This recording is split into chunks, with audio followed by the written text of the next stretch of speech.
Hello everyone, animation aggregate के एक और नए वीडियो में आप सभी का स्वागत है।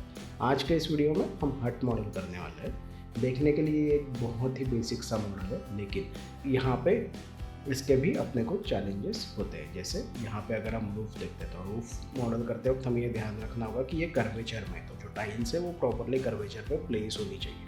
बिगिनर लेवल पे हम ऑब्वियसली स्ट्रेट लाइन में क्रिएट करते हैं, लेकिन जैसे जैसे हम आगे बढ़ेंगे वैसे वैसे ऑब्वियसली हमें थोड़ा सा कॉम्प्लेक्स ज्योमेट्री की तरफ जाना पड़ता है। और जब आप किसी प्रोजेक्ट पे काम करोगे तो उसे आप फ्लैट तो नहीं रखोगे, राइट। और हम इस सीन को है ना कुछ ऐसा ही नहीं छोड़ने वाले। यहाँ पे हम इसे और डेवलप करेंगे। यहाँ पे कुछ ट्रीज़ और सैंड बीच क्रिएट करने की कोशिश करेंगे इसके साथ ही, मतलब एक काइंड ऑफ आइलैंड हम यहाँ पे क्रिएट करने की कोशिश करेंगे। और ऑब्वियसली अगर आपको जानना है कि किस तरह से हम आइलैंड क्रिएट करते हैं तो आपको चैनल को सब्सक्राइब भी करना होगा, राइट। सो मेक श्योर कि आप एनिमेशन एग्रीगेट को सब्सक्राइब कर रहे हैं और वो जो नोटिफिकेशन का बेल है उस पर क्लिक कर रहे हैं। ओके, सो यहाँ पे मैं क्विकली एक न्यू सीन क्रिएट कर लेता हूँ। डोंट सेव करेंगे इसको। एंड सबसे पहले है ना मैं विंडोज़ में आ रहा हूँ। विंडोज़ में आके यहाँ पे सेटिंग एंड प्रेफरेंसेस में आ जाएंगे एंड प्रेफरेंसेस में आ जाएंगे। यहाँ पर ये जो सेटिंग्स है, यहाँ पे मैं इसका जो वर्किंग यूनिट है इसे सेंटीमीटर से इंचेस में कन्वर्ट कर दूँ। इसको हम सेव कर देंगे। ओके, अब यहाँ पे हमारा जो वर्किंग यूनिट है वो इंचेस में। मैं थोड़ा सा इसको लार्ज स्केल में मॉडल कर रहा हूँ ताकि जब हम रिमेनिंग सीन को यहाँ पे डेवलप करें तो वो प्रॉपरली एक स्केल में मॉडल हो जाए, राइट। सो अब यहाँ पे हमारा वर्किंग यूनिट इंचेस है। दैट मीन्स अगर मैं कोई क्यूब क्रिएट कर रहा हूँ तो वो 1/1 इंच का आ रहा है। और अगर मुझे हर्ट मॉडल करना है और अगर उसकी हाइट मैं डेफिनेशन दे रहा हूँ 12 फीट्स का, तो ऑब्वियसली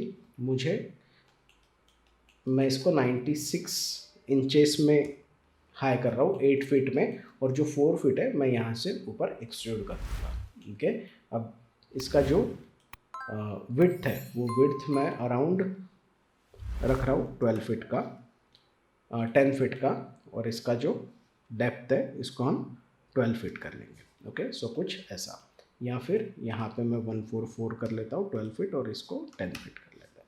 ओके, कुछ ऐसा हम इसको रखते हैं। अब ऑब्वियसली हमने यहाँ पे क्यूब क्रिएट कर लिया है। मैं वर्टाइसेस मैं ऑब्जेक्ट मोड में हूँ, सो मैं इसको फ्रंट व्यू में लेके इसको क्विकली है ना हम ग्रिड पे प्लेस कर लेंगे।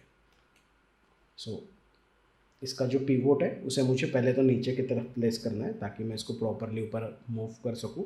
सो मैं पीवोट के लिए कीबोर्ड पर डी प्रेस कर रहा हूँ एंड वी प्रेस कर रहा हूँ फॉर स्नैप टू पॉइंट, और यहाँ पे वाई एक्सिस को मैं हाईलाइट कर रहा हूँ। ओके, वाई एक्सिस को हाईलाइट करने के बाद मैं ये जो वर्टेक्स पॉइंट है यहाँ पे इसको ड्रैग कर लेता हूँ। दैट मीन्स ये वाई एक्सिस में इस वर्टेक्स के साथ प्लेस हो जाएगा। अब मुझे इसको ग्रिड में ऊपर करना है, तो ग्रिड पे अगर मुझे इसे स्नैप करना है तो हम कीबोर्ड पर शॉर्टकट प्रेस करेंगे एक्स। ओके, या फिर अगर हम यहाँ पे देखते हैं ना, तो अगर मैं इस मैग्नेट को ग्रिड के साथ जो सिंबल है इसे अगर टर्न ऑन कर लेता हूँ तो भी हमें स्नैप टू ग्रिड का ऑप्शन मिलेगा।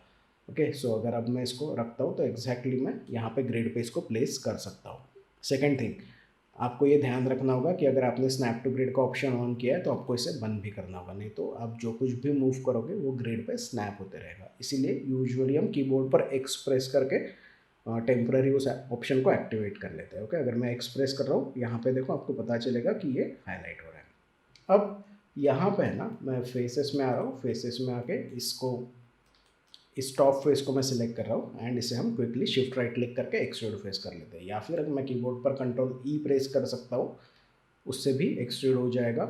या फिर अगर हम यहाँ पे शेल्फ में देखते हैं तो यहाँ पे एक्सट्रूड का ऑप्शन है, या और एक ऑप्शन अवेलेबल है जो हमें यहाँ पे एडिट में इसमें मिल जाएगा, वो होता है एक्सट्रूड का। ओके, सो ये रहा एक्सट्रूड। ओके, तो कई सारे ऑप्शंस हैं, आपको जो भी बेटर लगे आप यूज़ कर सकते हो। यूजुअली मैं मार्किंग मेन्यूज़ के साथ जाता हूँ। ठीक है, तो मैंने इसको एक्सट्रूड कर लिया है और इसे एक्सट्रूड करने के बाद मैं इसको स्केल कर लेता हूँ इनसाइड। ओके, कुछ ऐसा। ओके, तो ये हमारा हट का एक बेसिक शेप हो गया। ओके, अब अगर यहाँ पे हम इस रेफरेंस को देखते हैं ना तो हमें पता चल रहा है कि यहाँ पे एक पिलर है। इस पिलर को हमें सबसे पहले मॉडल करना होगा। ओके, सो इसको मैं मिनिमाइज़ कर लेता हूँ। उसे क्रिएट करने के लिए सबसे पहले हम एक क्यूब क्रिएट कर लेते हैं। ओके, मैं 4 प्रेस कर रहा हूँ कीबोर्ड पे, वायर फ्रेम ऑन शेडेड, और मैं वी प्रेस करके उस क्यूब को यहाँ पे स्नैप कर लेता हूँ। ओके, सो अब अगर हम देखते हैं तो हमारे पास एक क्यूब है। मैं इस क्यूब को क्विकली स्केल कर लेता हूँ ताकि हमें एक बेस मिल जाए। मैं फेसेस में आ रहा हूँ, मैं इस बॉटम फेस को सिलेक्ट कर रहा हूँ, डब्ल्यू प्रेस करते हैं एंड इसको मैं ऊपर के तरफ मूव कर लेता हूँ, स्नैप कर लेता हूँ इस पॉइंट के साथ, ताकि ये ग्रिड पे प्लेस हो जाए। और इसको मैं सिलेक्ट कर रहा हूँ, इसको मैं एक्सट्रूड कर लेता हूँ ऊपर की तरफ, और इसे हम स्केल कर लेंगे इनसाइड। ओके, सो यहाँ पे अब अगर हम देखते हैं तो हमारे पास एक बेस पिलर है, बेस है पिलर का, राइट। ऑब्जेक्ट मोड में आ जाएंगे। अब यहाँ से ही मैं इस पिलर को ऊपर की तरफ कंटिन्यू कर सकता हूँ, या फिर अगर मैं इसको यहाँ पे बेवल कर दूँ, ठीक है, इसके फ्रैक्शन को रिड्यूस करेंगे और इसमें एक सेगमेंट ऐड कर देंगे, ऑब्जेक्ट मोड में आ जाएंगे। और एक और अगर मैं पिलर यहाँ, एक क्यूब यहाँ पे क्रिएट कर लेता हूँ, एंड उसको भी अगर मैं यहाँ पे स्नैप कर लूँ, अब इसको मैं स्केल कर लेता हूँ। ओके, तो यहाँ पे हमारे पास सेपरेट सेपरेट दो ऑब्जेक्ट्स हो जाएंगे। दैट मीन्स जब हम टेक्सचर करेंगे ना, तो हमें आसान हो जाएगा इसे टेक्सचर करना और यूवी करना, है ना। सो यहाँ पे ये ज़रूरी नहीं है कि हम एक ही इससे एक्सट्रूड करें। इसको मैंने यहाँ पे ऊपर प्लेस कर लिया है, एंड इसको मैं हल्का सा स्केल कर लेता हूँ। ओके, एंड ऑब्जेक्ट मोड में आ जाएंगे, इंसर्ट एज लूप टूल लेंगे, शिफ्ट राइट क्लिक करके मार्किंग मेन्यू से ऑब्जेक्ट मोड से मैंने यहाँ पे इंसर्ट एज लूप टूल लिया, या फिर अगर आप एडिट में मेश टूल्स में आ जाते हैं तो यहाँ पे इंसर्ट एज लूप टूल का ऑप्शन अवेलेबल होता है। ठीक है, तो मैं यहाँ पे एक एज लूप ड्रॉ कर लेता हूँ, और इस एज लूप को मैं सिलेक्ट कर रहा हूँ डबल क्लिक करके, और इसको मैं बेवल कर देता हूँ क्विकली। ओके, बेवल करने के बाद इसके फ्रैक्शन को मैं कर रहा हूँ कम, और ये जो फेसेस है इन फेसेस को हम सिलेक्ट करेंगे और इन्हें हम कर लेंगे एक्सट्रूड इनसाइड। ओके, तो ये हमारा सेकंड पिलर भी रेडी है। अब इसको सिर्फ हमें बेवल कर देना है और इसमें एक सेगमेंट ऐड कर देना है। ओके, तो अगर इसे भी पकड़ के हम 3 प्रेस करते हैं तो ये दोनों हमारे पिलर्स यहाँ पे, ये हमारा पिलर यहाँ पे रेडी है। सिर्फ इसे सिलेक्ट करना है हमें, और मैश में आके इसको मैं बेसिक कंबाइन कर देता हूँ। तो यहाँ पे अब हमारे पास पिलर है। अब ऑब्वियसली मुझे इसको डुप्लीकेट करना है, तो मैं कंट्रोल डी प्रेस कर रहा हूँ, एक्स एक्सिस को हाईलाइट कर रहा हूँ, और यहाँ पे वी प्रेस करके इसको इस पॉइंट पे प्लेस कर लेता हूँ। अब वापस मैं कंट्रोल डी प्रेस कर रहा हूँ, जेड एक्सिस को हाईलाइट करता हूँ, वी प्रेस करता हूँ, और इस पॉइंट पे इसको प्लेस कर लेता हूँ। Same cheese control D, and इसको यहाँ प्लेस कर देंगे। तो यहाँ पे हमारे पिलर्स मॉडल हो गए। अब इन चारों पिलर्स को मैं सिलेक्ट कर रहा हूँ, इन चारों को मैं ग्रुप कर रहा हूँ बाय प्रेसिंग कंट्रोल जी। इस ग्रुप को हम नाम दे देंगे GRP_pillars01। ओके, एंड अब इन चारों को मैं एक ग्रुप में डाल देता हूँ, लेयर में डाल देता हूँ। ओके, इसे भी मैं रीनेम कर रहा हूँ, इसे रीनेम करेंगे पिलर्स लेयर, एंड सेव। इसको मैं रेफरेंस कर देता हूँ ताकि ये अब हमें यहाँ पे डिस्टर्ब ना करे। मैं Alt 5 प्रेस कर रहा हूँ for wire frame on shaded. तो जो भी ऑब्जेक्ट हम रेफरेंस मोड में रखते हैं उस ऑब्जेक्ट का वायर फ्रेम हमें ब्लैक कलर में दिखता है। ओके, इस हट को भी मैं यहाँ पे एक लेयर में डाल देता हूँ, इसे नेम कर देंगे हम हट लेयर, एंड सेव। इसको टेम्पलेट करके भी रख सकते हैं। जिसे हम टेम्पलेट करते हैं वो ग्रे वायर फ्रेम्स हमें शो करता है, और जिसे हम रेफरेंस करते हैं वो ब्लैक वायर फ्रेम्स हमें शो करता है। ओके, और जो नॉर्मल है वो ब्लू कलर की वायर फ्रेम ऑन शेडेड हमें दिखाता है। ओके, सो ये डिफरेंसेस ध्यान में रखने होंगे। अब यहाँ पे मुझे एक फ्रेम क्रिएट करना है सबसे पहले। तो ये जो फ्रेम दिखाई दे रहा है ना, ये फ्रेम के लिए मैं जा रहा हूँ। सो यहाँ पर मैं इसी ऑब्जेक्ट को डुप्लीकेट कर लेता हूँ by pressing control D on keyboard, और इसको मैं इस ग्रुप से बाहर निकाल देता हूँ। ओके, रिमूव सिलेक्टेड, और जो हमारा ओरिजिनल हट है उसे हम टेम्पलेट कर देते हैं ताकि वो यहाँ पे हमें डिस्टर्ब ना करे। अब यहाँ पे मुझे पिलर्स क्रिएट करने हैं, तो मुझे ऑब्वियसली कुछ एजेस यहाँ पे लगेगी, राइट। सो मैं शिफ्ट राइट क्लिक कर रहा हूँ, control and insert as loop tool ले रहा हूँ, और यहाँ पे मैं कुछ एजेस ड्रॉ कर लेता हूँ। ठीक है, यहाँ पे और यहाँ पे। अब यहाँ पे हमने एजेस ड्रॉ कर लिए, इनको मैं सिलेक्ट कर रहा हूँ।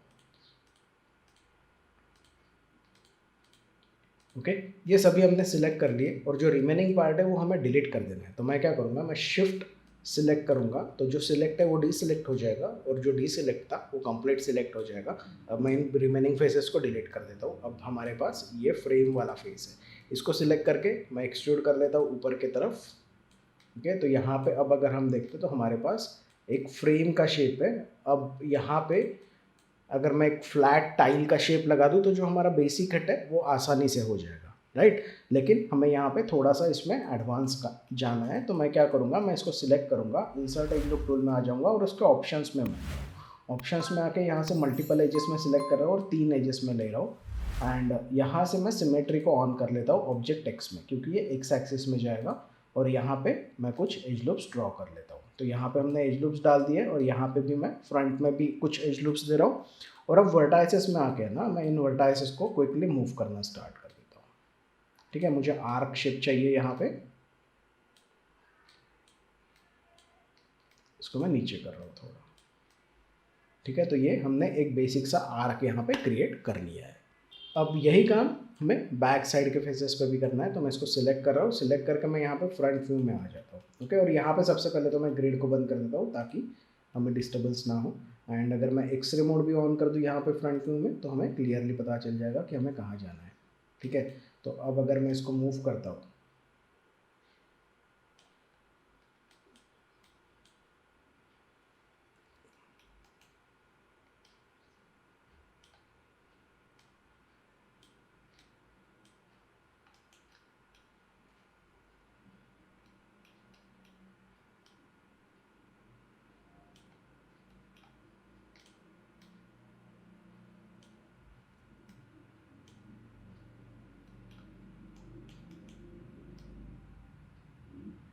ओके, सो अप्रॉक्सीमेटली हमने यहाँ पे इन फेसेस को प्लेस कर लिया है। अब ये भी मैं फ्लैट नहीं रख सकता, तो मैं इसको सिलेक्ट कर रहा हूँ, इसको थोड़ा सा नीचे की तरफ मूव कर रहा हूँ, इसको भी थोड़ा सा नीचे की तरफ मूव कर देते हैं और ये जो है इसको हम स्ट्रेट ही रखते हैं। तो यहाँ पे हमें एक बेसिक सा आर्क मिल जाएगा जो यहाँ पे सिमेट्रिकल नहीं दिखेगा, स्ट्रेट नहीं दिखेगा। ठीक है, थोड़ा सा रैंडमाइजेशन होना चाहिए जब हम मॉडल करते हैं। ह्यूमन एरर हमेशा होता है, और जब भी हम कुछ हर्ट्स और बाकी की चीज़ें मॉडल करते हैं ना, तो ये बहुत ज़्यादा ऐसे स्ट्रॉन्ग नहीं होता है। तो इसमें जब नेचुरल फोर्सेस एक्ट होती है, जैसे विंड होता है या फिर बारिश होती है, तो इसमें थोड़ा थोड़ा है ना ड्रामा क्रिएट होना चाहिए। मतलब थोड़ा सा कहीं से ब्रेक होना चाहिए, थोड़ा सा टिल्टेड होना चाहिए। अगर हम इसको सिमेट्रिकल रखेंगे तो वो थोड़ा सा आँखों को देखने के लिए ना चुभेगा। तो मेक श्योर कि आप इसमें थोड़ा सा ह्यूमन एरर ऐड कर रहे हैं। ओके, अब यहाँ पे मुझे इन एजेस को होल्ड कर लेना है, तो मैं उसके लिए इसे सिलेक्ट कर रहा हूँ। मेक श्योर कि हम सभी एजेस को सिलेक्ट कर रहे हैं। ठीक है, एंड यहाँ पे मुझे इन कॉर्नर्स को भी सिलेक्ट करना है, तो मैं कंट्रोल शिफ्ट प्रेस करके ऐड सिलेक्शन कर रहा हूँ। एंड सेम यहाँ पे भी, एंड ये वाला बच गया है, और यहाँ पे मैं कंट्रोल शिफ्ट सिलेक्ट प्रेस करके सभी को सिलेक्ट कर लेता हूँ। अब अगर आप ध्यान से देखोगे ना, तो हमने सिमेट्री ऑन रखी है ऑब्जेक्ट एक्स में, तो उस वजह से हमारा जो सेकेंड साइड है वो ऑटोमेटिकली सिलेक्ट हो गया है। इन कॉर्नर्स को मैं सिलेक्ट नहीं कर रहा हूँ। एंड यहाँ पे आके मैं क्विकली इसको बेवल कर देता हूँ। एंड एक बार अगर ये बेवल हो जाए तो इसमें हम एक सेगमेंट ऐड कर देंगे और इसको थोड़ा सा फ्रैक्शन कम कर देंगे। ओके, ऑब्जेक्ट मोड में आके अगर हम देखते हैं 3 प्रेस करके, तो यहाँ पे ये होल्ड नहीं कर रहा है। ओके, तो इसको मुझे एजेस देनी होगी, तो मैं 1 प्रेस कर रहा हूँ and insert as loop tool लेते हैं, ऑप्शंस में आ जाएंगे और इसको रीसेट कर लेंगे, क्योंकि यहाँ पे हमने 3 सेगमेंट्स सिलेक्ट की थी। और यहाँ पर आके मैं एक डिवीजन दे रहा हूँ, यहाँ पर मैं एक डिवीजन दे रहा हूँ, ताकि ये इसको भी होल्ड कर ले। सेम चीज़ हमें यहाँ पे एक डिवीजन देना है और एक डिवीजन इसको होल्ड करने के लिए देना है। ऑब्जेक्ट मोड में आके अगर अब मैं 3 प्रेस करता हूँ, तो यहाँ पे ये इस कॉर्नर को होल्ड कर लेगा और ये जो फ्रेम हमारा है ये मॉडल हो जाएगा। देखो, अब यहाँ पे कर्वेचर में हमने फ्रेम रख लिया है। अगर इस हट को मैं टेम्पलेट निकाल दूँ तो ये हमारा फ्रेम हो गया। अब यहाँ पे ऑब्वियसली हमें इस रूफ को भी बाद में करेक्ट करना होगा, क्योंकि अब ये स्ट्रेट है और हमारा जो फ्रेम है वो आर्क में है, तो उस पर भी हमें ध्यान देना होगा। राइट, तो मैं इसको वापस एक बार टेम्पलेट कर देता हूँ और यहाँ पे है ना कुछ फेसेस सिलेक्ट कर लेता हूँ। ठीक है, यहाँ से लेकर यहाँ तक।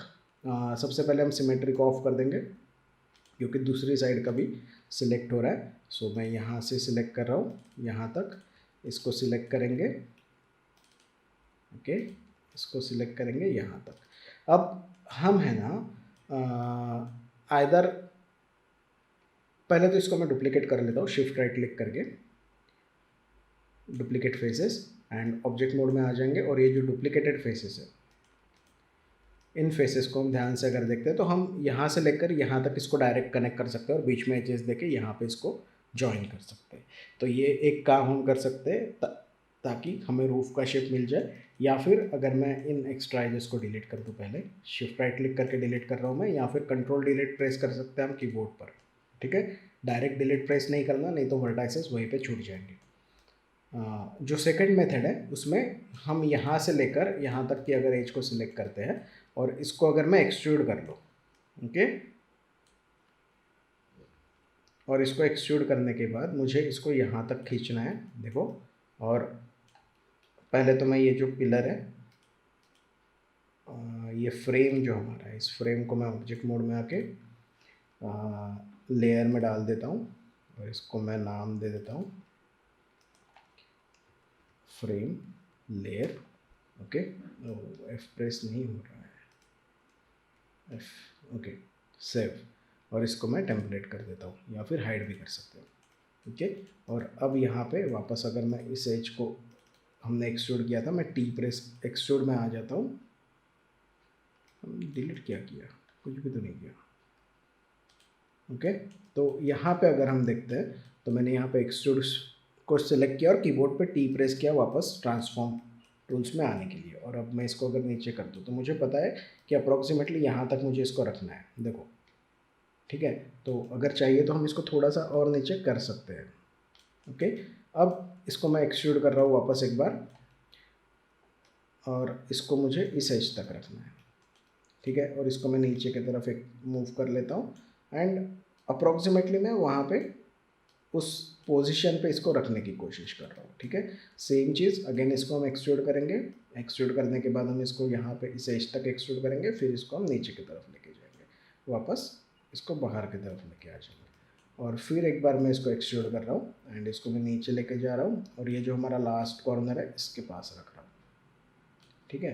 तो पीछे एंड इसको थोड़ा नीचे कर लेंगे, ओके। एज में आके मैं इस एज को और इस एज को डिलीट कर देता हूँ, ठीक है। अब मुझे इन पॉइंट्स को प्रॉपरली प्लेस कर देना है, तो मैं इस वर्टेक्स को सिलेक्ट कर रहा हूँ, वी प्रेस कर रहा हूँ कीबोर्ड पे for snap two point, okay. तो ये इस पर्टिकुलर वर्टेक्स के साथ स्नैप हो जाएंगे, देखो, ठीक है। सेम चीज़ हमें यहाँ पे भी करनी होगी क्योंकि ये भी बाहर की तरफ निकला है। तो मैं वी प्रेस करूँगा कीबोर्ड पे एंड इसे स्नैप कर देंगे,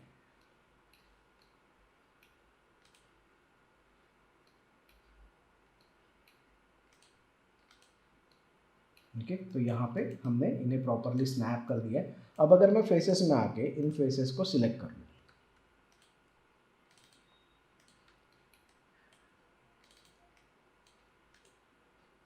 और इन्हें अगर मैं डिलीट कर देता हूँ तो हमारे पास जो शेप बचता है वो यहाँ पे रूफ का है। अगर आप इंटीरियर मॉडल कर रहे हैं इसका तो आपको ध्यान रखना होगा कि ये टू साइडेड रहेगा, लेकिन हम यहाँ पे इंटीरियर्स मॉडल नहीं करने वाले, हम सिंपली सिर्फ एक्सटीरियर करने वाले हैं। तो यहाँ पे मैं इंटीरियर के बारे में इतना ज़्यादा नहीं सोच रहा हूँ, ओके। अगर मैं 3 प्रेस कर देता हूँ कीबोर्ड पे तो ये मेरा रूफ का शेप रहेगा, और अगर आप ध्यान से देखते हो तो ये इस आर्क को फॉलो कर रहा है, ठीक है।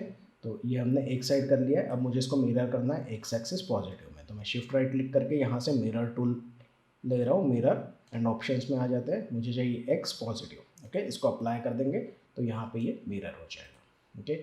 सो इसको भी मैं 3 प्रेस कर रहा हूँ। तो यहाँ पे हमारा जो बेसिक रूफ है वो हमने मॉडल कर लिया। अब मुझे यहाँ पे टाइलिंग करनी है ना। तो ये दोनों एक ही ग्रुप में है, तो मैं इन दोनों को इसी लेयर में ऐड कर लेता हूँ, टुगेदर, हाँ, ऐड सिलेक्टेड, ओके। और इसको मैं दोनों को रेफरेंस करके रख लेता हूँ।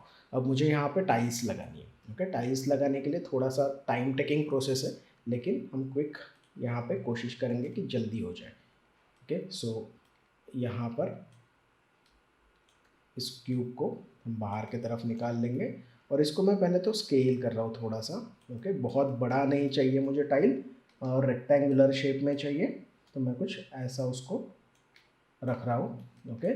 इसको मैं थोड़ा सा स्केल कर लेता हूँ ताकि ये बहुत मोटा ना हो जाए, ठीक है। और कुछ इस तरह से मेरा ये टाइल रहेगा।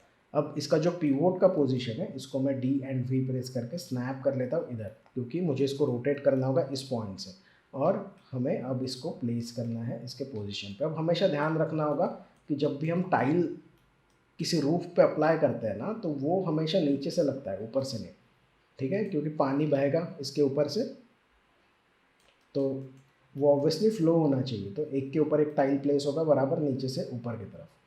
सो यहाँ पे मैंने इसको प्लेस कर लिया है। देखो यहाँ पे हमारा फर्स्ट टाइल मैंने रख लिया है और मैं इसको यहाँ पे एग्जैक्ट इसके पोजीशन के साथ मैच कर लेता हूँ। अब मुझे इसको बेवल करना है, तो मैं इसको बेवल कर लूँगा, इसमें एक सेगमेंट ऐड कर लूँगा। ठीक है, तो ये कर्वेचर हमें यहाँ पे मिल जाएगा। अब इसको मुझे डुप्लीकेट करना है, तो मैं शिफ्ट डी कर रहा हूँ और इसको मूव करता हूँ यहाँ बाहर की तरफ। ठीक है, तो ये देखो हमने एक टाइल को शिफ्ट डी कर लिया था। अब मैं शिफ्ट डी प्रेस करता हूँ बिना सिलेक्शन छोड़े, तो हमें यहाँ पे टाइल्स मिल जाएगी। अब अगर देखते हैं ना, तो ये थोड़ा सा शेप हमारा छोटा पड़ रहा है, तो मैं क्या करूँगा, ये चीज़ हमने यहाँ पे ध्यान दे दी है, तो थोड़ा सा मैं इसको स्केल करके थोड़ा सा वर्टिकली स्केल कर लेता हूँ। ठीक है, तो अब अगर मैं इसको प्लेस करूँगा शिफ्ट डी एंड इसको मैं यहाँ पे प्लेस करता हूँ, तो वो उतना जो स्पेस है वो हमारा कम नहीं पड़ेगा, पता चल जाएगा। Okay, perfect. ठीक है, तो हमने यहाँ पे एक सेट तो कर लिया है। अब हम इसे कंप्लीट सिलेक्ट करेंगे। ओके, और इसको मैं डुप्लीकेट कर रहा हूँ बाय प्रेसिंग कंट्रोल डी। इसे हम ऊपर की तरफ मूव करेंगे, पूरा ऊपर नहीं जाएगा, ये इसके ऊपर रहेगा, क्योंकि पहले ही हमने डिस्कशन कर लिया था कि ये यहाँ से पानी फ्लो होगा तो ये इसके ऊपर से होना चाहिए, राइट। तो मैं इसको सिलेक्ट करके इसको रोटेट कर लूँगा इसके ऊपर, देखो कुछ ऐसा। ठीक है, तो ये परफेक्टली प्लेस हो गया है। अब मैं इसको वापस एक बार डुप्लीकेट कर रहा हूँ बाय प्रेसिंग कंट्रोल डी, और इसको भी हम ऊपर की तरफ लेके जाते हैं, लेकिन यहाँ देखो ये इनसाइड जा रहा है। ओके, सो ये जो कर्व है ये हमें मैच करना होगा। तो ये जो 1 2 3 है, इन तीनों को हमें पहले ऊपर की तरफ मूव कर लेना होगा। देखो, ठीक है, मैं पहले सबको मूव कर लूँगा ऊपर की तरफ और फिर सबको रोटेट करूँगा। ठीक है, तो इन तीनों को भी मैं ऊपर की तरफ मूव कर रहा हूँ ताकि ये बाहर की तरफ आ जाए।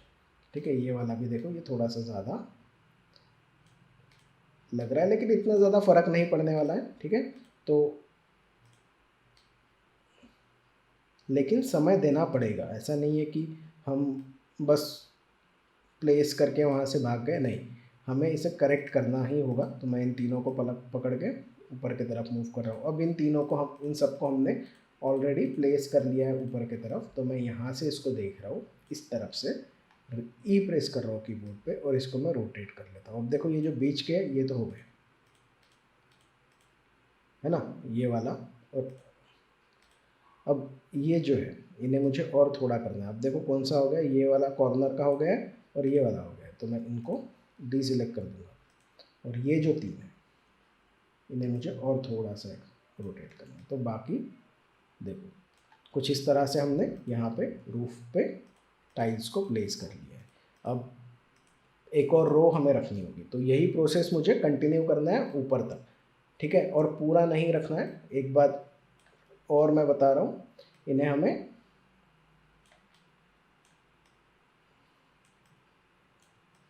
हाफ ही प्लेस करना है। ठीक है, तो मैं देख रहा हूँ कि कौन सा ऊपर जा रहा है।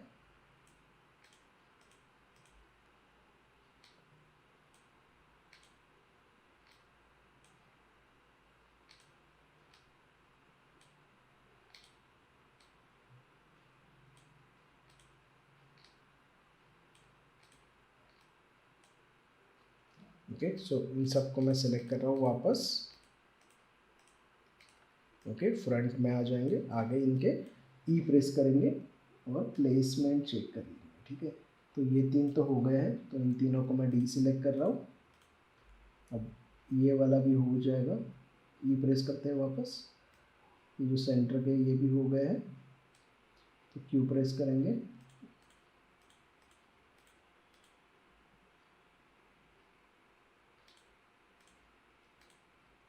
इसको थोड़ा सा ऊपर करना है एंड इसको थोड़ा सा नीचे करना है। ठीक है, तो ये हमने प्लेस कर लिया। अब मैं वापस एक बार इनको सिलेक्ट करूँगा और यही प्रोसेस मैं अब कंटिन्यू करने वाला हूँ। तो यहाँ से मैं वीडियो को पॉज कर लेता हूँ, इसको डुप्लीकेट करके, है ना, और फिर मैं ये प्लेस होने के बाद आपसे मिलता हूँ। होप आपको पता चल गया होगा कि हम क्या कर रहे हैं। ज़्यादा मुश्किल नहीं है, हमें यहाँ पे सिर्फ इसको प्रॉपरली प्लेस करना है और रोटेट कर लेना है। ओके, सो और 4 लेयर ऊपर लगेगी, वो मैं प्लेस कर लेता हूँ। सेम प्रोसेस को फॉलो करके हमने यहाँ पर ये सारी टाइल्स प्लेस कर ली है। अब मुझे इन टाइल्स को है ना रैंडमाइज़ करना है। तो रैंडमाइज़ जो है वो हमें इसको ट्रांसलेट में करना है, रोटेट में नहीं। तो यहाँ पे सबसे पहले तो मैं इसको राइट क्लिक कर रहा हूँ एंड इन सभी को मैं सिलेक्ट करके ट्रांसलेट में फ्रीज कर लेता हूँ। दैट मीन्स यहाँ पे अब हमारे पास कोई भी ट्रांसलेट का वैल्यू नहीं है। ओके, अब यहाँ पे मैं बोनस टूल्स में आ रहा हूँ। बोनस टूल्स में आके यहाँ पे मॉडिफाई होता है। हाँ, अगर आपके पास बोनस टूल्स नहीं है तो आप ऑटोडेस्क के वेबसाइट पे जाके आसानी से bonus tools for Maya download कर सकते हैं।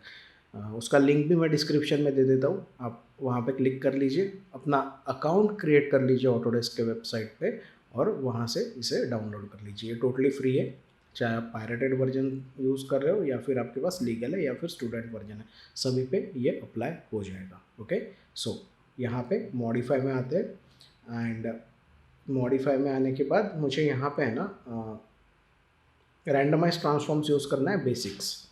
तो इस पर मैं क्लिक कर रहा हूँ और इसको क्लिक करने के बाद यहाँ पे जो डिफ़ॉल्ट होता है वो होता है 0.1 का वैल्यू। ओके, मैं रिसेट कर लेता हूँ इसकी सेटिंग्स को रैंडम, और यहाँ पे जो वैल्यू है ना इसको मैं -0.3 टू +0.3 रख रहा हूँ क्योंकि मैं इंचेस में काम कर रहा हूँ। तो अगर मैं और छोटा वैल्यू रखूँगा तो यहाँ पे रैंडमाइजेशन नहीं दिखेगा। मैं इसको बढ़ा सकता हूँ भले ही, -0.4 टू 0.4 भी हम कर सकते हैं इसको। और अगर इसको मैं रैंडम मूव कर दूँ तो आपको पता चल जाएगा कि ये स्लाइटली रैंडमाइज हो गए, नहीं हुए। अंडू करेंगे, अंडू करेंगे, अंडू करेंगे। वापस एक बार सिलेक्ट कर रहा हूँ मैं सबको, मैं सीन में आ रहा हूँ, एडिट में आ रहा हूँ, डिलीट ऑल बाय टाइप में आ रहा हूँ, हिस्ट्री डिलीट कर देते हैं एंड उसके बाद यहाँ से मैं फाइल में आके इसको मैं ऑप्टिमाइज कर देता हूँ क्विकली। ओके, एंड अब वापस एक बार हम इसको राइट क्लिक करेंगे, राइट क्लिक करके यहाँ पे मैं फ्रीज में आ रहा हूँ और ट्रांसलेट के वैल्यूज़ को मैं फ्रीज कर रहा हूँ यहाँ से एंड देन मैं वापस एक बार बोनस टूल्स में आ रहा हूँ, मॉडिफाई में आ रहा हूँ। मॉडिफाई में आने के बाद यहाँ से रैंडमाइज ट्रांसफॉर्म्स बेसिक यूज़ करेंगे एंड इसको मैं मूव करता हूँ तो अब ये हो गया है। ओके, सो पहले मेरे ख्याल से ऐसे फ्रीजिंग नहीं हुआ था प्रॉपरली, उसके वजह से भी हो सकता है। तो अगर हम यहाँ पे नोट करते हैं ना तो यहाँ पे अब जो टाइल्स है वो टाइल्स हमारी रैंडमाइज हो चुकी है। ऐसा नहीं है कि सभी टाइल्स एक ही मोशन में है, एक ही डायरेक्शन में, थोड़ा कोई नीचे है, कोई बड़ा स्लाइटली ऊपर नीचे हो गया है। अगर कोई बहुत ही ज़्यादा अंदर गई हुई आपको लग रही है तो उसको थोड़ा सा बाहर निकाल लो। ओके, बहुत डीप नहीं होनी चाहिए, वो ऊपर की तरफ होनी चाहिए एंड बाकी इसमें ऐसा कोई बहुत ज़्यादा एरर नहीं है। ओके, और रैंडमाइज करना भी ज़रूरी है क्योंकि कई बार है ना अगर हम फ्लैट रखते हैं तो हमें खुद ही देखने के लिए वो थोड़ा सा वियर्ड लगता है क्योंकि बहुत ज़्यादा स्ट्रेट हो जाएगा वो, तो फिर ह्यूमन एरर वहाँ नहीं दिखेगा और अगर ह्यूमन एरर नहीं दिखेगा तो फिर मैंने पहले ही कहा ना कि वो जो हम कहते हैं कि एक एनवायरमेंटल फोर्सेस अगर उस पर एक्ट कर रही है तो वो एनवायरमेंटल फोर्सेस अगर एक्ट होगी तो उसमें थोड़ा सा रैंडमाइजेशन ऑटोमेटिकली क्रिएट हो जाएगा। ओके, सो यहाँ पे हमने इनको रैंडमाइज कर लिया है। अगर मुझे लग रहा है कि कोई बहुत ही ज़्यादा अंदर या बहुत ही ज़्यादा बाहर हो गया तो उसको पकड़ के मैं थोड़ा थोड़ा ऊपर की तरफ मूव कर सकता हूँ और बाकी ऐसा यहाँ पे कोई बहुत बड़ा इशू नहीं होता है। सो यहाँ पे हमने इसको सेट कर लिया। अगर आपको चाहिए तो आप रोटेशन और स्केल्स में भी इसको रैंडमाइज कर सकते हैं।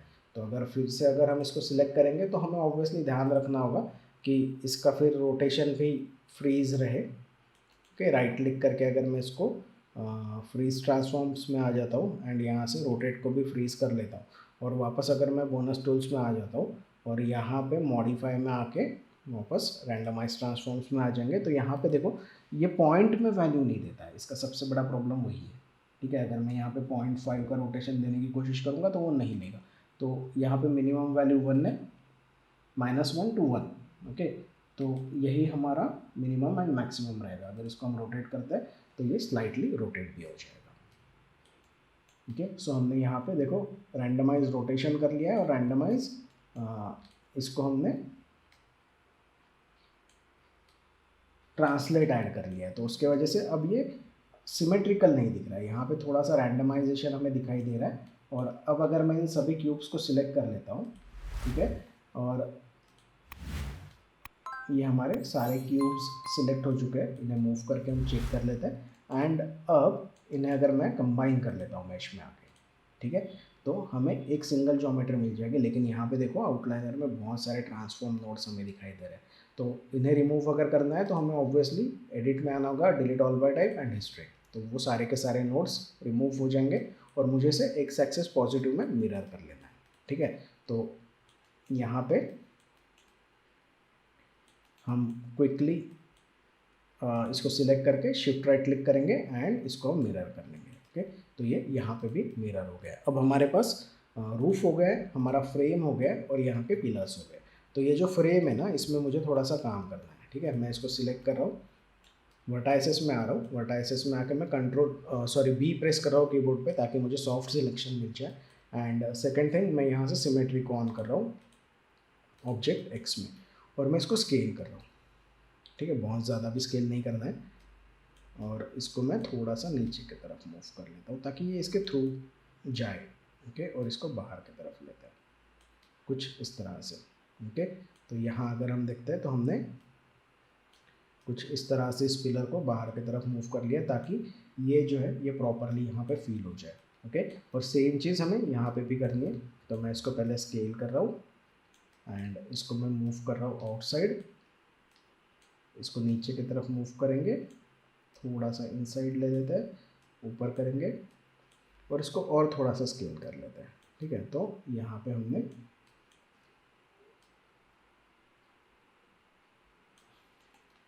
तो कुछ इस तरह से हमने ये जो फ्रेम है इस फ्रेम को थोड़ा सा बड़ा कर लिया है कॉर्नर्स में। ओके, अगर आपको लग रहा होगा कि ये जो वर्टेक्स है ये बहुत छोटा हो गया कंपैरेटिवली, तो इसको भी थोड़ा सा मैं स्केल कर सकता हूँ। ओके, तो अब अगर मैं ऑब्जेक्ट मोड में आ जाता हूँ तो हमें यहाँ पे वॉल्स ऐड करनी है। तो वॉल्स ऐड करना इतना ज़्यादा मुश्किल नहीं है, हमें ऑब्वियसली एक क्यूब क्रिएट करना होगा। उस क्यूब को मैं स्केल कर रहा हूँ एंड इसका जो बॉटम है ऑब्वियसली मुझे ग्रिड पे रखना है। तो मैं वर्टाइसेस में आ रहा हूँ, वर्टाइसेस में आके इन वर्टाइसेस को मैं सिलेक्ट कर रहा हूँ, डब्ल्यू प्रेस कर रहा हूँ, कीबोर्ड पे मूव टूल के लिए सिमेट्री को ऑफ कर देंगे एंड यहाँ से मैं वी प्रेस कर रहा हूँ फॉर स्नैप टू पॉइंट और यहाँ पे मैं इसको स्नैप कर लेता हूँ। ठीक है, और मुझे वो यहाँ तक चाहिए अप्रॉक्स। ठीक है, तो यहाँ पे हमने इसे प्लेस कर लिया है और इसको ऑब्वियसली ऑब्जेक्ट मोड में आके मुझे स्केल करना होगा क्योंकि हम बॉक्स में इसे मॉडल करेंगे ना कि प्लेन में। ठीक है, अब बॉक्स में इसलिए क्योंकि जब भी हम लाइटिंग करते हैं ना, तो लाइटिंग करते वक्त कई बार अगर प्लेन यूज़ करते तो वो जो कॉर्नर्स होते हैं उन कॉर्नर्स से लाइट लीक होता है और फिर ऐसा सिचुएशंस में हमें डमी ऑब्जेक्ट्स यूज़ करने होते हैं कॉर्नर्स में ताकि उस डमी ऑब्जेक्ट का शैडो वहाँ पे गिरे और वहाँ पे प्रॉपरली लाइट हमें मिले, नहीं तो लाइट लीकिंग होती है। तो वो अगर हमें अवॉइड करना है तो ऐसे सिचुएशंस में हम क्यूब यूज़ करते हैं रादर देन प्लेन। ओके, तो ये हमेशा ध्यान रखना होगा, चाहे आप इंटीरियर के लिए मॉडल कर रहे हो या फिर एक्सटीरियर के लिए। जब भी आप वॉल्स कर रहे हो तो उसे क्यूब में ही करने की कोशिश करो।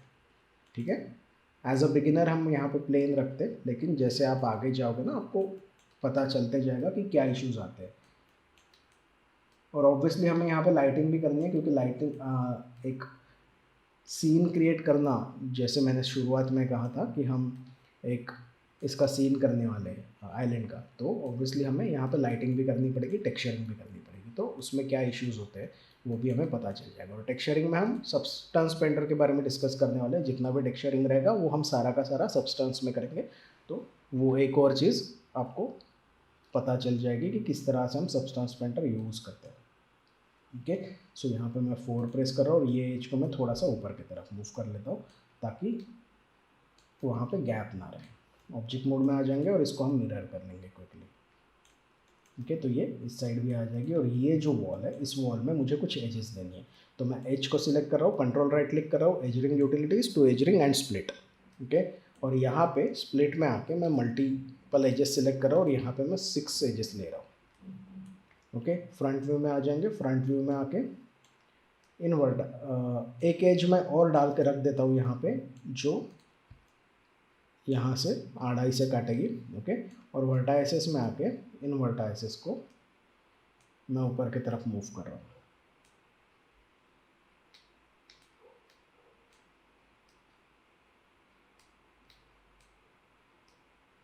इसे मैं थोड़ा सा इनसाइड भी स्केल कर सकता हूँ अगर हमें चाहिए तो। अब ये जो एज है, इस एज को मैं सिलेक्ट कर रहा हूँ, इस एज को मैं यहाँ पे कॉर्नर पे रख रहा हूँ। ठीक है, क्योंकि ज़रूरत पड़ने पे हमें ऊपर की तरफ स्केल भी करना पड़ सकता है। और इसको सिलेक्ट करके मैं पीछे की तरफ मूव कर लेता हूँ ताकि ये यहाँ पे हमें गैप दे। ओके, सो हमने यहाँ पे एक वॉल ऐड कर ली है। अब मुझे इसी वॉल को मिरर करना होगा पीछे की तरफ, है ना। तो मैं ऑब्जेक्ट मोड में आ रहा हूँ। ऑब्जेक्ट मोड में आके सिंपली इस वॉल को मुझे इसको जेड एक्सिस में करना है अभी। ठीक है, तो मैं इसको सिलेक्ट कर रहा हूँ, सिलेक्ट करके मिरर के ऑप्शंस में आ रहा हूँ और यहाँ पे इसको जेड एक्सिस पॉजिटिव में अप्लाई कर देता हूँ। तो ये यहाँ पे मिरर हो जाएगा। ऑब्जेक्ट मोड में आ जाएंगे एंड अब यहाँ पे हमें एक पिलर अप्लाई करना होगा जो इसका होल्डिंग पिलर रहेगा, जो इस कंप्लीट आर्किटेक्चर के वेट को बैलेंस करेगा, है ना। तो एक क्यूब हम वापस क्रिएट कर लेंगे और इसको हम बाहर की तरफ मूव करेंगे। इसको स्केल कर लेते हैं। ओके, स्केल करने के बाद फ्रंट व्यू में हम देख लेंगे कि इसका साइज एंड शेप क्या रहेगा। Alt+5 प्रेस करते हैं ताकि वायर फ्रेम ऑन शेडेड हमें मिल जाए। इसको मैं यहाँ पे रख रहा हूँ, इसको मैं स्केल कर लेता हूँ क्विकली।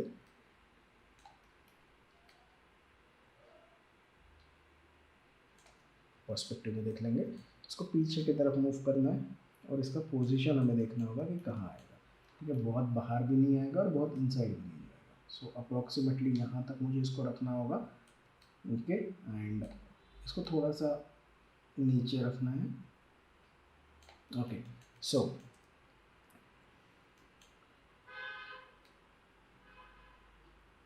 ओके, अब इसको मैं बेवल कर लेता हूँ क्विकली। इसको बेवल करने के बाद इसमें एक सेगमेंट ऐड कर देंगे और इसमें फ्रैक्शन को हम कर देंगे रिड्यूस। ओके, इसको अगर मैं 3 प्रेस करता हूँ तो ये स्मूथ हो जाएगा। ओके, इसको मैं डुप्लीकेट कर रहा हूँ, रोटेट कर रहा हूँ by pressing and holding J. That means ये 15 डिग्रीज के इंटरवल में स्नैप होते हुए रोटेट होगा। ओके, इसको मैं बाहर की तरफ निकाल रहा हूँ एंड यहाँ पर भी मुझे उसको प्लेस कर देना है। इसको इनसाइड डालना होगा हमें। और ये जो वॉल है, मुझे ऐसे लग रहा है कि ये वॉल थोड़ी सी हम इनसाइड ले ही सकते हैं। तो वर्टाइसेस से करनी होगी क्योंकि वो कंबाइन थी, तो मैं इसको सेपरेट कर लेता हूँ सिंपली। ओके, 1 प्रेस करेंगे कीबोर्ड पे, वर्टाइसेस में आ जाएंगे और इन वर्टाइसेस को हम इनसाइड की तरफ लेकर जाएंगे ताकि वो यहाँ पे हमें डिस्टर्ब ना करें। ऑब्जेक्ट मोड में आ जाएंगे, इसको मैं थोड़ा सा इनसाइड रख रहा हूँ। अगेन वर्टाइसेस में आके इन वर्टाइसेस को भी हमें इनसाइड लेकर जाना। ओके, तो यहाँ पे हमने एक साइड में इसे रख लिया है और इसे ही मुझे मिरर करना है उधर एक्स में। तो वापस मैं इसको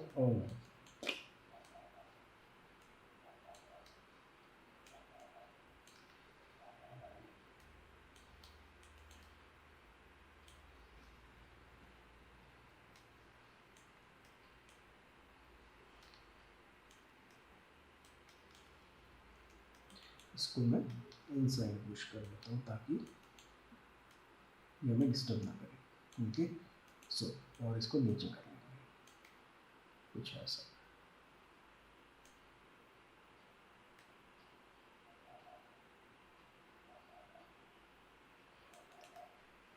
ओके, सो इसी को मुझे मिरर करना है तो मैं मिरर कर लूँगा क्विकली। सो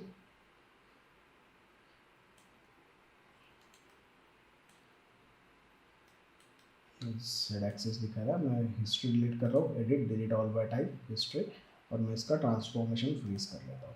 ठीक है, centre pure and face transformations. और मिरर ऑप्शन में आके यहाँ पे इसको एक्स में मैं अप्लाई कर देता हूँ। ठीक है, तो ये इस साइड भी मिरर हो गया। मुझे इसके वर्टाइसेस को सिलेक्ट करना है और इसको बाहर की तरफ मूव करना है।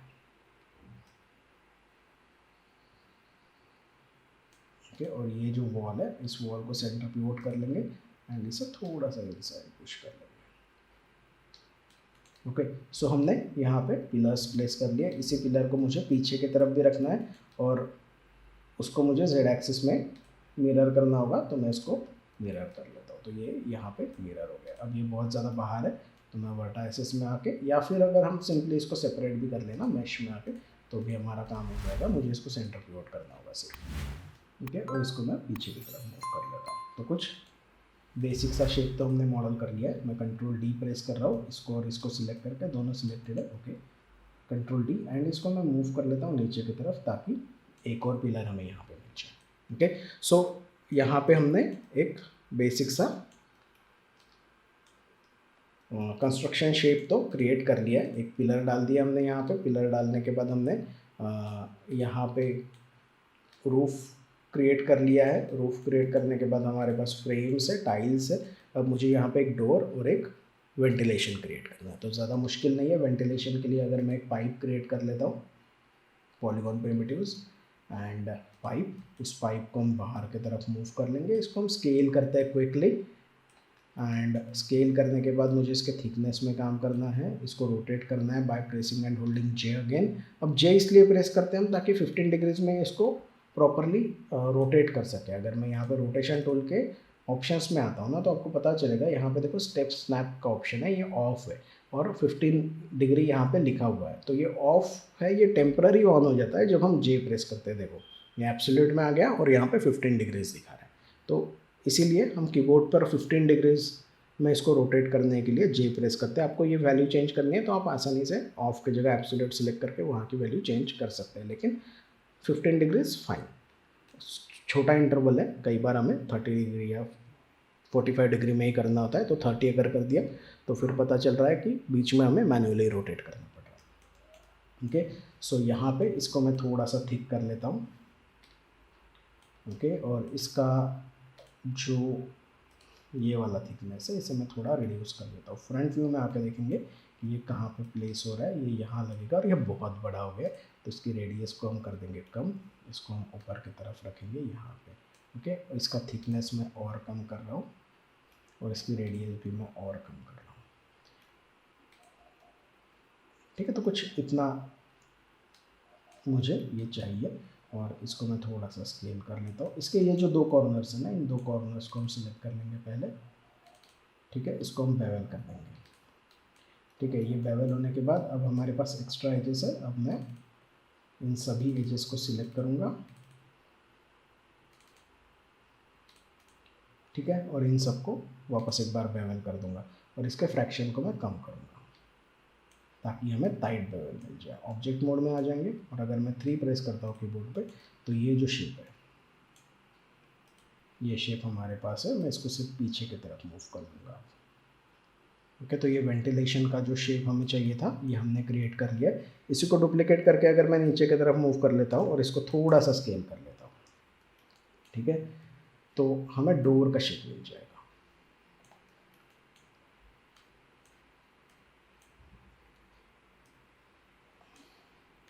इसको मैं नीचे कर रहा हूँ और फेसेस में आके है ना, ऑब्जेक्ट मोड, यहाँ पे इसको थोड़ा बाहर लेते हैं और इसके जो फेसेस है उन फेसेस को हम सिलेक्ट कर देंगे और ये जो फेसेस है इन फेसेस को हम कर देंगे डिलीट। ओके, तो अब हमारे पास वो डोर का आर्क है और यहाँ पे अगर मैं एज में आ जाता हूँ, 1 प्रेस करेंगे कीबोर्ड पे और इन दोनों एजेस को अगर हम एक्सट्रूड कर लेते हैं नीचे की तरफ, ठीक है, तो मैं अगर वी प्रेस कर दूँ तो ऑब्वियसली वो इस पॉइंट पे स्नैप हो जाएगा। और अगेन मैं यहाँ पे कुछ मल्टीपल एजेस दे दूँ तो हमें यहाँ पे 2 एजेस चाहिए। मैं जी प्रेस कर रहा हूँ, control right click, edge ring utilities to edge ring and split, और यहाँ से हम इसको मल्टी कर देंगे। ओके, सो ऑब्जेक्ट मोड में आ जाएंगे और यहाँ पे हमने इसको क्रिएट कर लिया है। मैं इसको पीछे की तरफ मूव कर रहा हूँ, 3 प्रेस करेंगे कीबोर्ड पे तो यहाँ पे हमारा डोर का शेप है। अब मुझे यहाँ पे प्लैंक्स लगाने हैं, ठीक है, तो उसके लिए मैं यहाँ पे क्यूब ले रहा हूँ एंड क्यूब को बाहर के तरफ मूव कर रहा हूँ। इसको स्केल कर लेंगे हम क्विक। ओके, इसको मुझे चपटा कर लेंगे, ठीक है, और यहाँ पे मैं इसको स्केल कर रहा हूँ वर्टिकली, कुछ ऐसा। ठीक है, यहाँ तक मुझे इसको प्लेस करना है। मैं इधर रख रहा हूँ इसको, यहाँ पे स्लाइटली गैप रख रहा हूँ मैं इन दोनों के बीच में। और इधर है ना मुझे इसको बेवल करना है ताकि डिफ्रेंशिएट हो सके। और एक सेगमेंट हम इसमें ऐड कर देंगे एंड फ्रैक्शन को रिड्यूस कर देंगे। इसको मैं इनसाइड पुश कर रहा हूँ। ठीक है, तो यहाँ पे हमने एक प्लैंक तो लगा दिया है। अब मैं कंट्रोल डी प्रेस कर रहा हूँ, इसको मूव कर रहा हूँ। ये ज़रूरी नहीं है कि सारे के सारे प्लैंक एक ही शेप में रहेंगे। ठीक है, तो मैं इसको छोटा कर रहा हूँ, इसको इधर करते हैं, इन दोनों को सिलेक्ट करते हैं, कंट्रोल डी प्रेस करते हैं, डुप्लीकेट करते हैं और यहाँ पे इसको भी मैं स्केल कर रहा हूँ। इसको मैं इधर रख रहा हूँ और इसको मैं बाहर निकाल रहा हूँ, कुछ ऐसा। और इसको भी हम स्केल कर लेंगे। ओके, तो हमने यहाँ पे रैंडमाइज़ कर लिया है प्लैंक्स के साइज़ को। तो यहाँ पे हमारे पास डोर का शेप है। ठीक है, प्लैंक्स हमने यहाँ पे प्लेस कर दिया है। अब मुझे यहाँ पे सिर्फ एक चीज़ लगानी है और वो है एक क्यूब। उस क्यूब को मैं यहाँ पे रख रहा हूँ, स्केल करते हैं इसको। ठीक है, इसको चपटा कर लेंगे, थोड़ा सा खींच लेंगे और यहाँ पे लगाएंगे। ठीक है, और इसको मैं बेवल कर रहा हूँ। बेवल करना बहुत ज़रूरी है, हमें कॉर्नर सॉफ्ट चाहिए।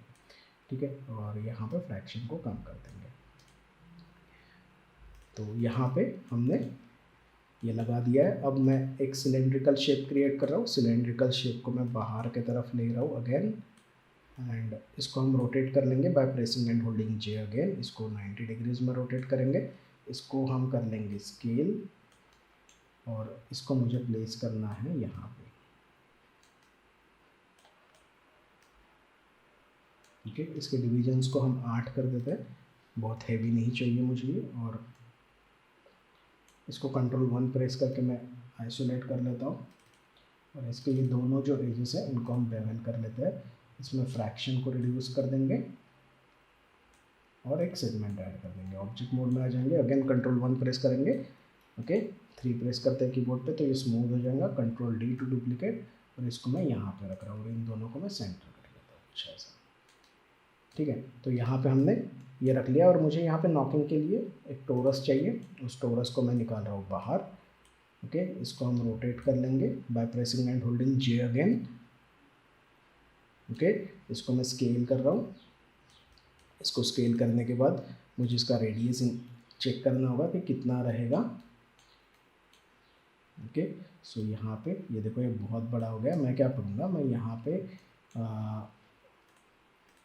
इन चारों को कंट्रोल 1 प्रेस कर लेता हूँ सीधा सीधा फ्रंट व्यू में। ठीक है, तो ये आइसोलेट हो जाएगा। और यहाँ पे ये जो टोरस है ये बहुत मोटा है, तो इसके पहले तो रेडियस को कम करना है।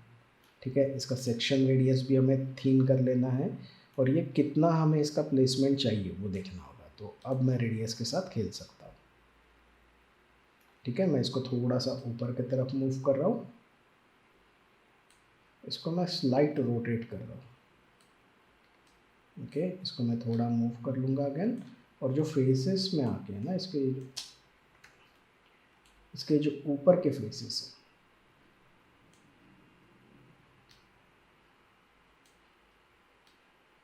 हैं इन सबको सिलेक्ट करके मैं कर दूंगा डिलीट। ऑब्जेक्ट मोड में आ जाएंगे, इसको रोटेट कर लेंगे स्लाइट। इसको मैं मूव कर रहा हूँ इनसाइड वर्टाइसिस में। इसको हम स्केल कर सकते हैं अंदर। ठीक है, थोड़ा ऐसा। और अगर मैं वर्टाइसिस में आके भी अगर इसको नॉर्मली स्केल कर लूँ तो भी हमारा काम हो जाएगा। ओके, तो ये मैंने यहाँ पे प्लेस कर दिया। तो एक बेसिक सा डोर नॉकिंग के लिए हमने यहाँ पे ऑब्जेक्ट प्लेस कर दिया है इसके साथ। ओके, अब अगर मैं 3 प्रेस करता हूँ उस पर तो वो भी स्मूथ हो जाएगा। तो ये रहा हट। अगर मैं एक बेसिक ग्राउंड प्लेन ले लेता हूँ तो हमारे पास यहाँ पे एक हट रेडी है। ओके, सो एक बेसिक हट हमने यहाँ पे मॉडल किया है। और अब इसके आगे की प्रोसेस हमें करनी होगी, यहाँ पे कुछ ऑब्जेक्ट्स अरेंज करने होंगे और बाकी की चीज़ों को भी अरेंज करना होगा, जैसे ट्री लगेगा, बीच बनेगा, तो सारी चीज़ें यहाँ पे डेवलप करेंगे हम स्लोली बट श्योरली अगले वीडियो से, एंड एक कंप्लीट आइलैंड यहाँ पे क्रिएट करेंगे। ओके, आज के वीडियो में हम यही रुक रहे हैं। होप आपको वीडियो पसंद आया होगा और आपका हट मॉडलिंग से रिलेटेड जो कॉन्सेप्ट है वो क्रिएट हो गया होगा। मैं मिलता हूँ आपको नेक्स्ट वीडियो में, और मेक श्योर कि आप चैनल को लाइक शेयर एंड सब्सक्राइब कर रहे हैं। मैं मिलता हूँ आपसे नेक्स्ट वीडियो में, तब तक के लिए हैप्पी मॉडलिंग।